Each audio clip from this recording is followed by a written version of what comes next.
students, welcome back to the geography classes. So yesterday I told you about you can say different features which are formed by rivers in its course. I told you about the meanders, which are the S-shaped loops. I told you about tributaries. Tributaries are those smaller streams that gives water to the river. Distributaries are those smaller streams that takes out and distribute and spread the water of a river in the nearby areas. Now the third feature is formed by the river in its last course, in its you can say the lower course or in its old age, and that is a delta. Delta. What is a delta? So when the river goes and flow into the ocean, like you can see in this diagram. So these are the pictures of the distributaries of river Hooghly. Now when these rivers falls into the ocean in its lower course, when the rivers fall into the ocean, then it has a lot of load with it. It has lot of pebbles, lot of mud with it.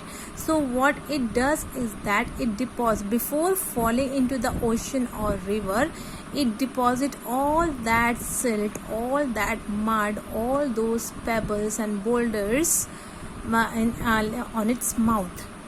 And when this deposit, when it keeps on continuously depositing it year after year, then a triangular shaped of formation is formed over there. That is known as delta. Why is it known as delta? Because a delta is in the shape of triangle and it has been taken by the term, by a Greek letter delta. So delta is in triangular shape, so, and this formation is also in triangular shape, that's why it is called delta. So delta is that feature which is formed by a river in its lower course before falling into the sea. River do not fall into the ocean and river with all the silt and mud with it. It deposit all that silt because it's not able to carry it forward. So before falling into the ocean or the sea, it deposit all that silt here, just on the mouth of, just on its mouth, and that form a delta. So that is by deposit all the alluvium, all the silt here, and that is, you can say, called a delta. So there are some deltas which are very large, and the famous one is Ganga Brahmaputra delta. It is formed by two rivers, Ganga and Brahmaputra. Both of them deposit their silt. Both of them deposit their silt in one region. One river is coming from here, other from there. Both of them fall at the same place and they form a big delta that is known as Ganga Brahmaputra delta. And like you can say, and this delta is so big. This big is, you can say, so big as of the size of the West Malaysia. So you can imagine such a huge, such a large delta is formed by these two rivers, that is Ganga and Brahmaputra. But it's not that all deltas are so large. Some deltas are small, some deltas are, you can say, bigger. So they differ in their size, shape, and you can say according and growth and importance. They differ in all these matters. Then there are, you can say, number of factors such as the rate of sedimentation, depth of the river, seabed, character of the tides, currents and waves that greatly influence of the formation of delta. It means how much sediment a river is carrying. If river is having a lot of sediment, lot of silt with it, lot of mud with it, then the size of delta would be large.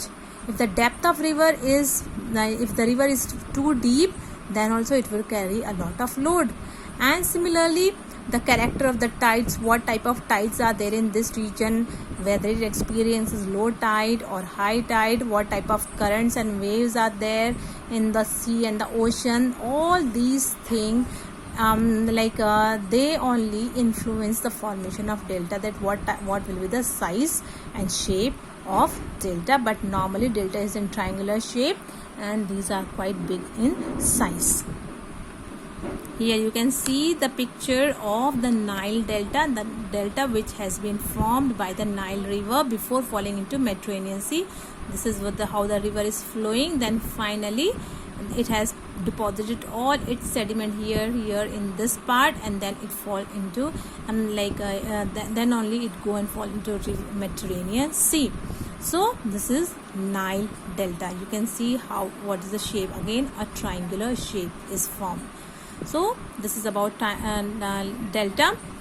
Now comes the next feature, that is anticlines and synclines. What are anticlines and synclines? So what happens that these terms are stated with the folding of the rock strata.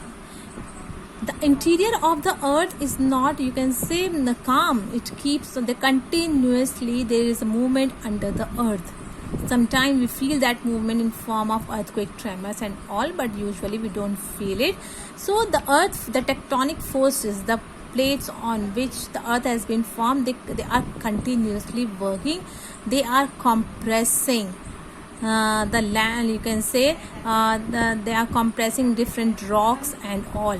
So sometimes what happens when these compressional forces are too great, then it leads to the change in the formation. For example, when a lot of pressure, a lot of force is put on both sides of a rock, then it leads to its, you can say, folding, and this folding leads to the formation of anticlines and synclines.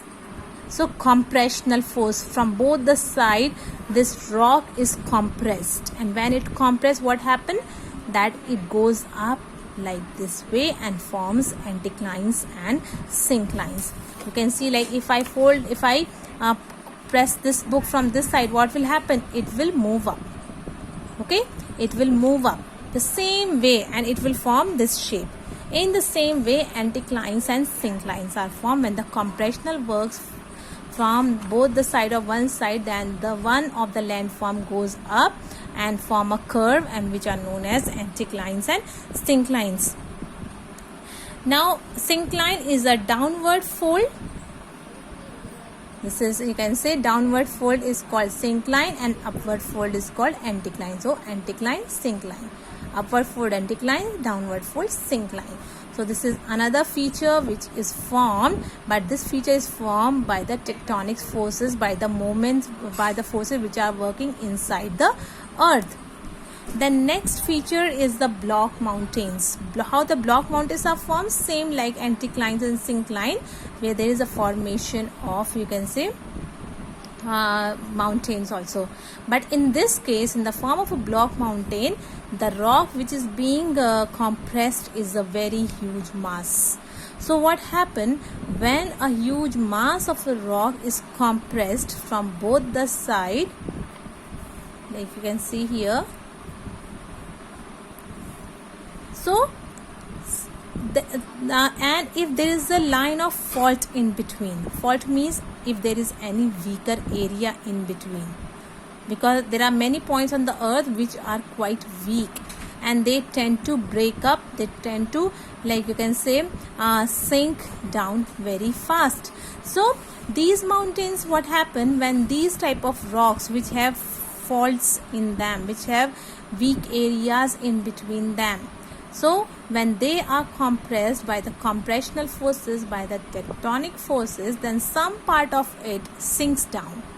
This fault part sinks down, it will go down, and this rock will remain up. The part which is strong, sturdy, it will remain up. So then that's how these block mountains are found. So this was a weaker part because it was a fault area. It was an area of fault. It had it was having weaker. It was very weak. So it sink. You can say it sinks down, and the remaining, the sturdy, the strong part remains up, and that is known as block mountain. You can see that these lines are here now. That means this part has come here, and these lines are here. That means this part has come here. So that's how, because this area was weak, so it sinks. Like it sank down, and then the strong part remained up. That leads to formation of block mountain. So these are known as block mountain, and the area which has sink down, that is known as rift valley, which is another feature formed by the tectonic forces. So simultaneously two features are formed. One are the block mountains, other is the rift valley. Two features are formed: anticline and syncline, or on a smaller rock, and like block mountains, when a huge mass is compressed from both sides, and that rock mass has a line of fault in between it, or it has line of faults or weaker areas in between it. So the weaker area sinks down and form valleys, and the sturdy and the strong part remains up and form mountain. And this is the picture of the block mountains in Germany. Block mountains, it's named by Black Forest in Germany, and it's known as Vosges in France. In between there is this Rhine valley. Okay, Rhine Graben. Graben is a German term for the Rift Valley. So this is the one of the best example of you can say the block mountain. One side is it lies in Germany, other side lies in France. In the side of Germany, this block mountain is known as Black Forest, and in France it is known as Vosges. In between we have this Rhine Graben. I told what is Graben. Graben is a German term for, you can say, German term for a valley, for a rift valley. Okay, so that's how the mountain, and in this map this place is located here. So this was all about this chapter. Now in the next class, in the next video, I'll be giving you question answers. You have to do the question answers, and also finally I will send you the pictures of all the diagrams that you have to draw. Okay, and also you have to draw this this, you can say, mind map. It shows the course of river: upper course, middle course, lower course. In upper course, river flows swiftly, forms V-shaped valley, erosional work is extensive. Middle course, load of river is deposited, forms meanders and oxbow lakes, many tributaries meet main river. In the lower course, river divides into many distributaries. It deposits fine silt called alluvium and form delta, that is Sundarban delta, or many other deltas are there. This mind map you all have to draw in your notebook. So let me stop here. I'll give you question answer in the next class. Till then, goodbye, take care.